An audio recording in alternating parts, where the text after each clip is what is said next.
जय जोहार साथियों, मैं हूं आपका भाई गुड्डू भाई। स्वागत है एक और नए वीडियो में। तो आज मैं आया हूं बांसवाड़ा और यहां पर एक हो रहा है महासम्मेलन जो कि भारत आदिवासी पार्टी के नेतृत्व में हो रहा है।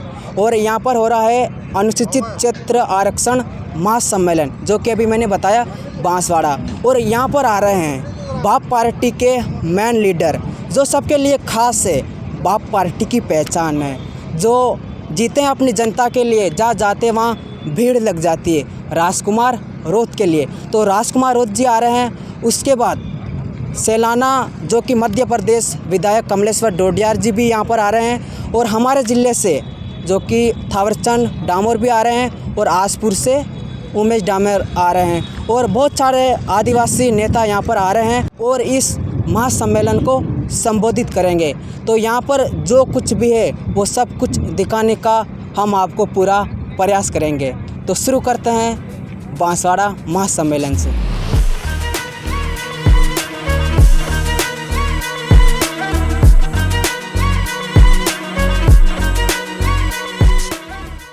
और ये तो सिर्फ ट्रेलर है, पिक्चर अभी बाकी है मेरे दोस्त।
सभी साथियों को जय जोहार।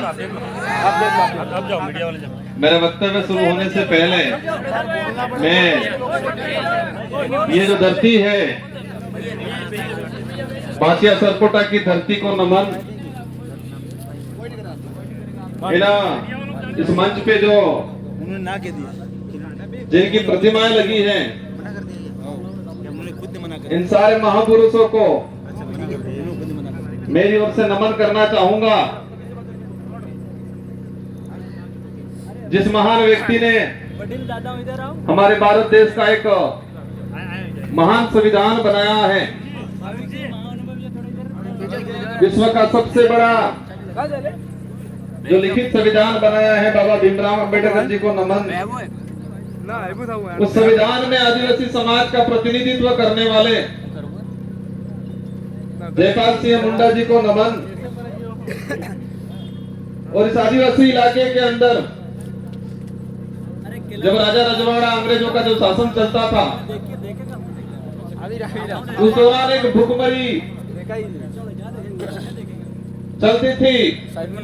तो रॉबिनहुड पांडे के नाम से जो अमीरों को लूट के गरीबों को जो भुखमरी से जो मर रहे थे लोग उनको खिलाने का काम करते थे। और रॉबिनहुड पांडे टाटा मामा को नमन करना चाहूंगा।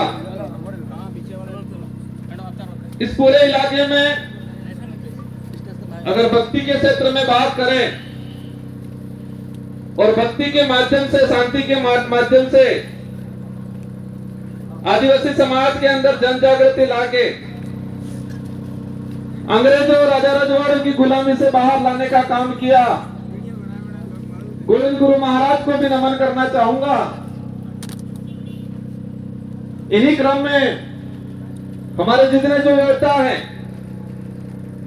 और हम मां बालेश्वर जी को नहीं भूल सकते, जिन्होंने इस बांसवाड़ा पूरे जिले के अंदर आदिवासी समाज है, अन्य समाज और सारे समाजों को एकजुट करके यहाँ के हक अधिकार को लेके इस क्षेत्र में काम किया। उनको भी नमन करना चाहूंगा। और मैं कोशिश करूंगा कि जितने जो महापुरुषों के मैंने जो नाम लिए और महापुरुषों के जो विचार थे,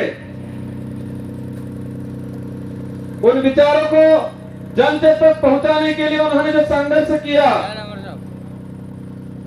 उन्हीं विचारों को आगे बढ़ाने का काम मैं और मेरी भारतीय आदिवासी पार्टी करेगी और आने वाले समय में अनवरत करती रहेगी। इन विचारों को आगे बढ़ाएंगे। साथियों, पूर्व वक्ताओं ने हर प्रकार की बात बताई, हमारे क्षेत्र की बात बताई, आदिवासी समुदाय के हक अधिकार को लेकर बात बताई। और ये हमारा जो देश एक लोकतांत्रिक देश है और उस लोकतांत्रिक देश में विचारों के आधार पे जनता इन पार्टियों को मत देती है, उन नेताओं को मत देती है और विधानसभा लोकसभा में भेजती है। आज मुझे भी 84 की जनता ने दूसरी बार विधायक बनाया और वो भी राजस्थान की 200 विधानसभा के अंदर। उस दौरान 199 विधानसभा में एक साथ चुनाव हुआ था और उसमें परसेंटेज के मामले में सबसे अधिक मतदान 84 की जनता ने मुझे बहुमत देकर जिताया था। उससे पहले 2018 में मुझे जिताया 84 की जनता ने। और आज मेरा सौभाग्य है, डूंगरपुर बांसवाड़े की जो जनता है, उस जनता की भावना थी कि ये व्यक्ति हमारे इस क्षेत्र का आदिवासी समुदाय के हक अधिकार की बात को लेके, एससी समुदाय के हक अधिकार की बात को लेके, माइनॉरिटी समुदाय के हक अधिकार की बात को लेके और साथ ही क्षेत्र के अंदर अन्य समुदाय जो मानवता में विश्वास करता है, इधर से बनाना, उधर से बनाना, उधर जाके इन सारों लोगों की जो भावना है, उनकी बात है लोकसभा में ये व्यक्ति पहुंचाएगा। ये आपने विचार किया और आपके विचारों से हमारे पार्टी की जो सिलेक्शन प्रणाली है, इस भारत आदिवासी पार्टी में हाईकमान नहीं होता है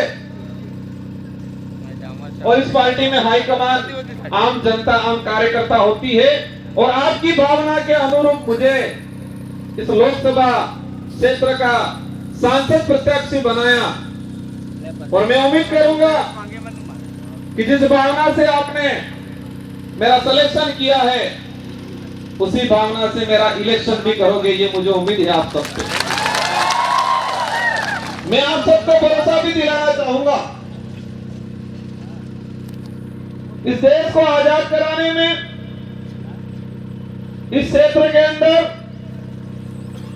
आजादी से पहले जो शोषणकारी नीति वाले लोग थे, उनके खिलाफ ये जो जितने जो महापुरुष हैं, उन महापुरुषों ने अपने विचारों के माध्यम से इस क्षेत्र में जन जागरण किया, लोगों को जागरूक किया और अपने हक अधिकार के प्रति लड़ने के लिए प्रेरित किया।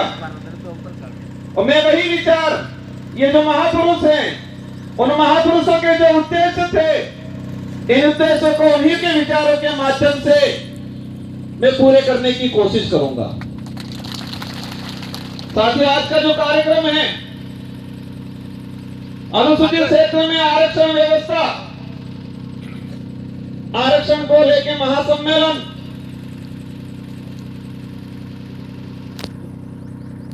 ये जो शब्द है, ये शब्द आते ही कई सवाल पैदा करता है अपने दिमाग में कि हमारे देश का संविधान लागू हुआ 1950 को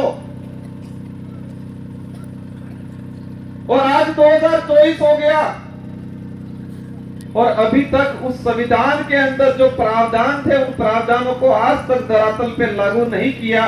उस बात को लेके बांसवाड़ा, डूंगरपुर और पूरे देश का एसटी एससी माइनॉरिटी समुदाय संविधान को धरातल पे लागू करो, उस बात को लेके आंदोलन कर रहा है। बड़े दुख की बात है कि संविधान बना और देश में जो लागू हुआ, हम कहते हैं 26 जनवरी 1950 को, लेकिन मूल रूप से उसके संविधान के अंदर जो प्रावधान थे वो प्रावधान आज तक धरातल पे लागू नहीं हुए हैं। और देश के अंदर हमारे राष्ट्रीय पार्टी के लोग कहते हैं देश विकासशील से विकसित हो रहा है, कहते हैं विश्व के अंदर हमारे भारत देश एक विकसित राष्ट्र की श्रेणी में आने लग गया है। लेकिन देश के अंदर देखा जाए, आज से 5 साल पहले जिस 5वीं स्कूल के अंदर 70 बच्चे पढ़ रहे थे, और आज उसी 5वीं स्कूल के अंदर 35 बच्चे पढ़ रहे हैं। आज से 5-10 साल पहले हमारे देश के प्रत्येक नागरिक पे जो कर्जा था, और आज देखें वो कर्जा 4 गुना तेजी से बढ़ रहा है। आज जो कुपोषण का जो स्थिति है, आज से 5 साल पहले जाएंगे तो इतना कुपोषण नहीं मिलेगा जितना आज कुपोषण है। जो देश में मीडिया के माध्यम से, मैं सारे मीडिया पे सवाल नहीं करना चाहता, लेकिन कुछ मीडिया वाले ऐसे लोग हैं जो देश की सच्चाई को छुपा रहे हैं और पार्टियों के इशारों पे, सरकारों के इशारों पे इस देश के लोगों तक गुमराह करने वाली बातें फैलाई जा रही है। इस देश के लोगों को अंधकार में रखा जा रहा है, और हम देश में वर्तमान देख सकते हैं। मेरा वक्तव्य, हमारे पूर्व वक्ताओं ने कहा, हमारे समाज के कुछ पढ़े लिखे अधिकारी कर्मचारी कहते हैं, हमारे समाज के जो नेता कांग्रेस बीजेपी में दिग्गज बने हुए हैं वो कहते हैं आरक्षण पूरा मिल रहा है। कोई कहता है आरक्षण की जरूरत नहीं है, कोई कहता है कि आरक्षण मिलना था मिल गया और फालतू गुमराह कर रहे हैं। हमारे क्षेत्र की जनता विचार करती है, हम कहते हैं आरक्षण मिलना चाहिए, वो कहते हैं आरक्षण मिल गया, कोई कहता है आरक्षण पूरा मिल रहा है, और हमारे क्षेत्र की जनता कंफ्यूज रहती है कि हकीकत क्या है। हमारा पढ़ा लिखा बेरोजगार युवा वो भी कंफ्यूज रहता है कि आरक्षण क्या है। और दुख की बात यह है कि हमारे पाठ्यक्रम में बेमतलब की चीजें डाली जा रही है। अगर देश के अंदर आरक्षण को लेकर जो चल रहा है, कुछ लोग कहते हैं भ्रमित किया जा रहा है। देश के आरक्षित वर्ग को, युवाओं को अगर क्लियर करना चाहिए था तो संविधान के अंदर जो आरक्षण व्यवस्था रखी गई है उसको हमारे पाठ्यक्रम में लागू कर दिया होता, तो आज हर युवा को पता होता कि मेरा रिजर्वेशन संविधान के अंदर इतना है, शेड्यूल एरिया में इतना है, नॉन शेड्यूल एरिया में इतना है। लेकिन होता क्या है, वो आरक्षित वर्ग का युवा आरक्षण को जान जाएगा, समझ जाएगा संविधान में प्रावधान क्या है, समझ जाएगा, तो वो सवाल खड़ा करेगा उन राष्ट्रीय पार्टियों से, उन नेताओं से जो आते हैं कहते हैं कि राम के नाम से वोट देना। कहते कि नहीं कहते हैं? इन लोगों ने कभी ये नहीं कहा कि बेरोजगारी खत्म करेंगे, बेरोजगारी खत्म करने के नाम से वोट देना, ये बोला उन्होंने। इस क्षेत्र में शिक्षा में गिरावट हो रही है, शिक्षा के क्षेत्र में हम काम करेंगे, इसके नाम से वोट देना, ये नहीं बोला। और इस देश का दुर्भाग्य है कि देश में ऐसे नेता पैदा हुए हैं जो खुद के समाज का तो भला नहीं किया, लेकिन जिस पार्टी का खाया, जिस पार्टी में पद प्राप्त किए, उस ओहदे पे गए, उस पार्टी के भी नहीं हुए। जिस पार्टी के अंदर गए हैं उनको कहना चाह रहा हूं कि जो व्यक्ति उनके समाज का नहीं हुआ, जो व्यक्ति उसकी पार्टी का नहीं हुआ, वो तुम्हारा कतई नहीं हो सकता है। और इस क्षेत्र में देखा मैंने हमारे चंद्र वर्ग के भाइयों को जाके ये भड़काते हैं, कहते हैं कि तुम चिंता मत करना, मैं तुम्हारे साथ हूं, ही बोलते हैं। तो हमारे उन भाइयों को भी कहना चाहूंगा, जो खुद के समाज का नहीं हो सकता है वो आपका कभी नहीं हो सकता है। ये विचारधारा सच्चाई को लेकर लड़ रहे हैं। ये विचारधारा हम कहते हैं, हम आदिवासी समाज में पैदा हुए हैं, मेरा पहला फर्ज बनता है कि मैं मेरे परिवार के लिए, मेरे समाज के लिए बात रखूं। साथ ही क्षेत्र के अंदर हमारे एसटी समुदाय के भाई हैं, माइनॉरिटी समुदाय के भाई हैं, इसके अलावा किसी भी वर्ग का गरीब भाई है, उसकी कोई भी बात होगी, कोई भी समस्या होगी, उसका निराकरण करेंगे हम लोग। और ये देख सकते हो हमारे 84 क्षेत्र के अंदर हर व्यक्ति ने हमको मत दिया, और मुझे मेरी विधानसभा में प्रचार करने की जरूरत भी पड़ी थी। हमारे कार्यकर्ताओं ने मोर्चा संभाल लिया था और राजस्थान में टॉप 2 में लाके रख दिया मुझे। आरक्षण व्यवस्था को लेकर कुछ आंकड़ा मैंने क्लियर किया है, अलग अलग डिपार्टमेंट की भर्तियों का, लेकिन इस मंच के सामने ही हमारे खाकी वर्दी वाले भाई दिख रहे हैं, इसलिए मैं उनके डिपार्टमेंट का कुछ आंकड़ा बता दूंगा।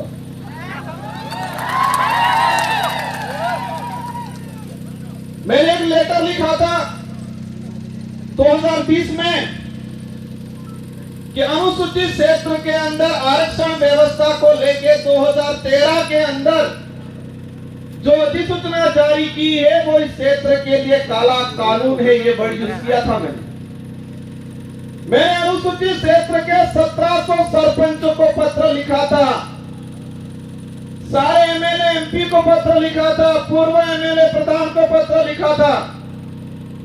मैंने 2000 के करीब लेटर लिखे थे और उस लेटर में हेडिंग लिखी थी कि 2013 की अधिसूचना आदिवासी समुदाय के लिए काला कानून है, ये वर्ड यूज किया था मैंने।